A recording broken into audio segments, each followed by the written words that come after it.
speak and see what they have to say. So I think we're going next to. So I've got is it Fibonacci?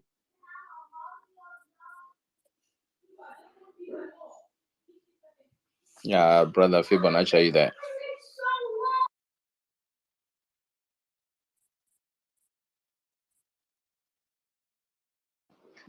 If Fibonacci is not there, JT, please take the mic. How are you, my brother? How's things over there? I'm good. How are you? I'm okay. It's been a while. Yes. So I just want to, for me, it's just it's not long. I just want to give my simple contribution. It really, sometimes I don't know what I really have to say, because it appears, if you look at, I've listened to a lot of people that speak about what's happening in Zimbabwe and what's happening to CCC. And but you have to control yourself, because if you go home now, I was recently home, and I might be home now. When things happen there, the level of lawlessness back home is a jungle. It's only people that haven't been home, that live in the diaspora, that don't understand the level of lawlessness. People this is why some of these spaces, I think we need to now try to invite people that are on the ground, people that are at home, and ask them the experiences. Do you know, when I was home there, when you wear yellow, right? Yellow, so it might be a t-shirt, it might be a cap.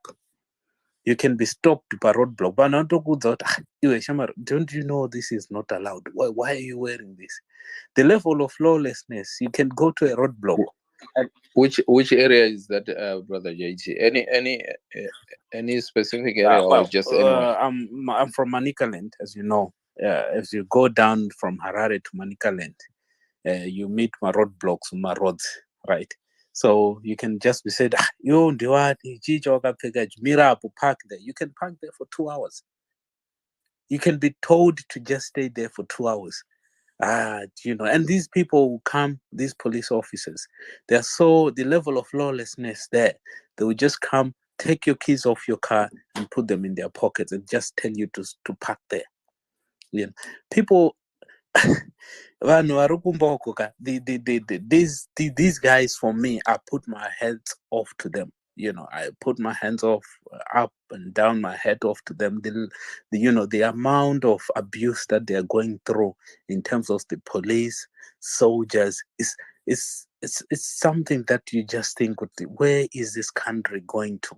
So when you hear people, no, Chamisa this, or CCC guys this, those guys are going through, the level of undemocratic processes and the level of abuse that you see in that jungle is just unbearable.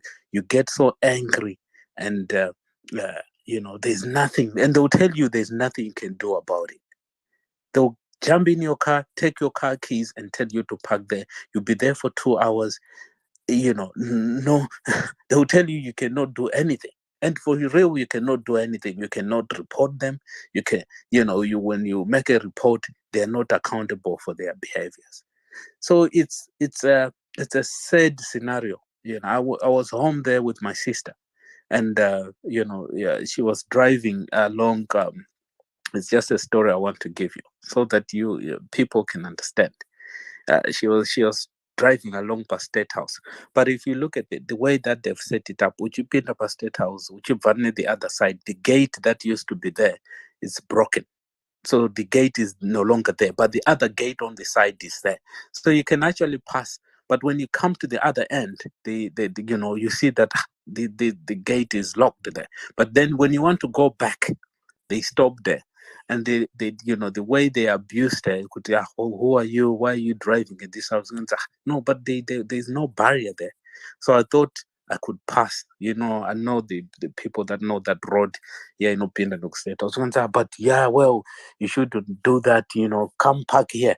And the level of abuse, she had to leave about $500 to these thugs for them to release when they realize Wagatindipe, give us your license. And when they see that she had a foreign license, she had to leave about $500 in bribe that they demanded.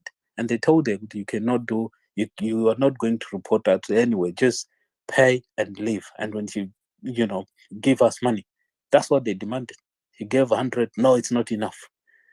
Give us this. Look, there's 5 of us.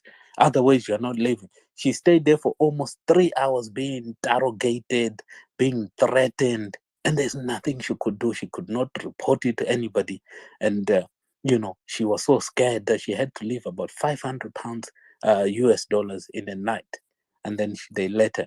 But this is it. So when you hear people coming here to say, no, Chamisa did not do the CCC or our MPs, I put my head off to those guys. They try their best. They're doing their best, but it's a lawlessness jungle, guys. It's a lawlessness jungle. This is why we are witnessing all these recalls, all these, state capture that they're trying. Why did Chamisa not go to court? Why does Jamina not do this? And sometimes I feel with these people that haven't been home on the ground to experience how things are working over there. When you go over there, you feel sorry for the citizens there. I've got family there, I've got brothers there, and they tell you, even wearing camouflage here, you'll be stopped, you'll be told to park there. Why are you wearing? We don't allow this. Don't wear this. And the next thing is they will tell you to pay money and you cannot do anything about it. So this is a lawlessness jungle. A lot of things need to change because with the way that ZANU-PF is, I don't. Brother The whole JC, system needs to be revamped. The system need to be revamped. You said it well, but the way you're saying it, it seems there's a system in the background. There's a system that's implementing all those, and there's a budget. I don't want to believe Kuti. If there are people that do that, if there are people who follow up to notice the opposition or whoever it is that's trying to come with an alternative. Saka panenge patone budget to set kwa kunzi. You guys, this is your job. This is what you have to do. So are we under a military government then? You know what?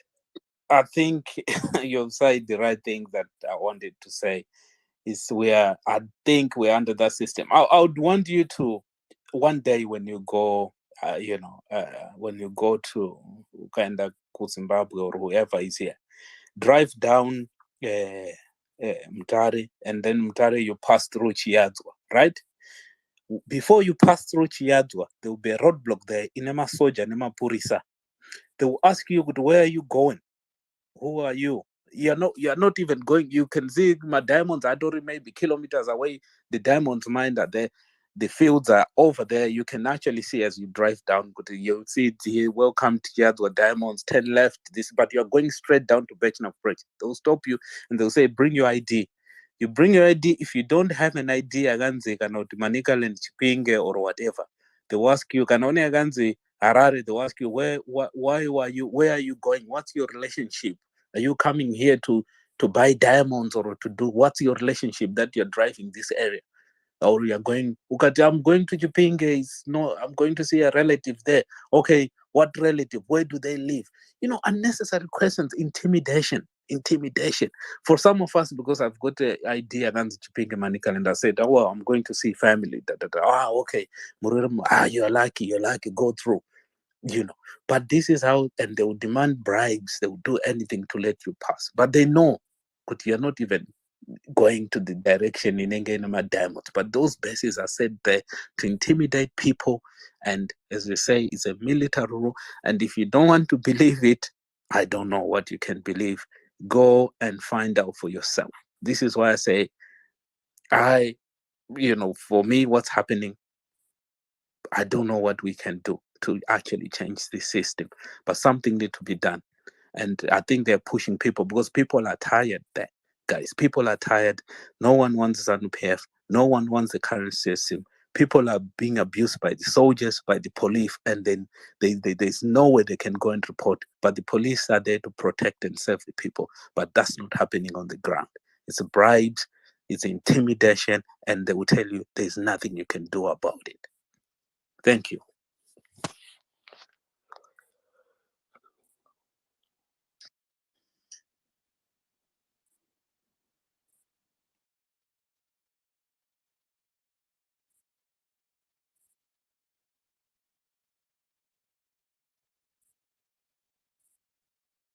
Co-host, what's you're sleeping on duty?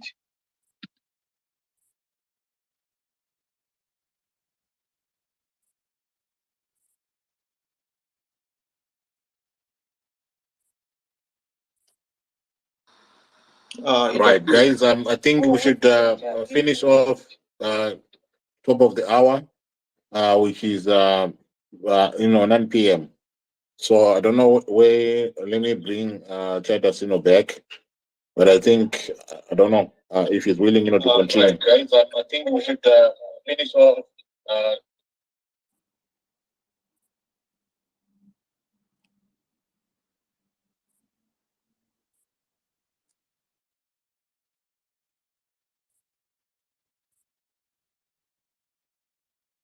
Right. So the next speaker that was supposed to speak, you can grab the mic, please, and make a contribution. But we're going to finish this at I think. Chadas, is it okay if we close at 9 p.m.? Yeah. You started at 1 p.m. minute, so you've been on it for a while. No, that's cool, Uncle Jet. We can do that. Right. So I think if I give Ali Mike, then I get Tafara. Thank you so much, Titus. It was going to close before I contributed. No, not like last time. That's why I had to give it. Right, so people can make their last contributions. Yeah. Thank you so much for the space, guys. I have been listening also since 1 o'clock in the afternoon. But some of the things we listen and hear, even if we are vocally disabled, we are tempted to go back to the classroom and give politics 101 lecture. People must understand and diagnose the problem first before they proffer solutions. Otherwise, you're going to give wrong solutions. What is the problem in Zimbabwe? That's the first thing. Before you start telling us, this one has not done this one is failing. As long as you start to speak the same language with the enemy, you are no longer with us. As long as you start to speak in terms of structures and constitution, you are now part of Shabangu and the rest of the people who are tormenting the democratic movement. My lecture today is about politics 101. What happened in 1980 when we thought we were independent? We did not get freedom from the so-called freedom fighters. What did we witness in 1982, 1983? There was Kukura Hundi. Everyone knows about it. Should I hasten to mention things like, Muramba Trina? We come to the coup of 2017 when the constitution of Zimbabwe was thrown away and the junta showed its true colors to say, we have been running this thing ever since. Now we wanted a share to be seen visibly. That's why we have a general as the vice president of Zimbabwe. Point number 3.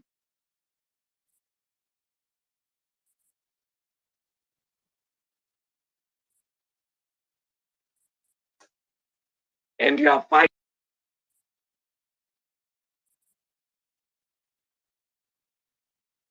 They have been in power since 1980. How many schools have they built? How many hospitals?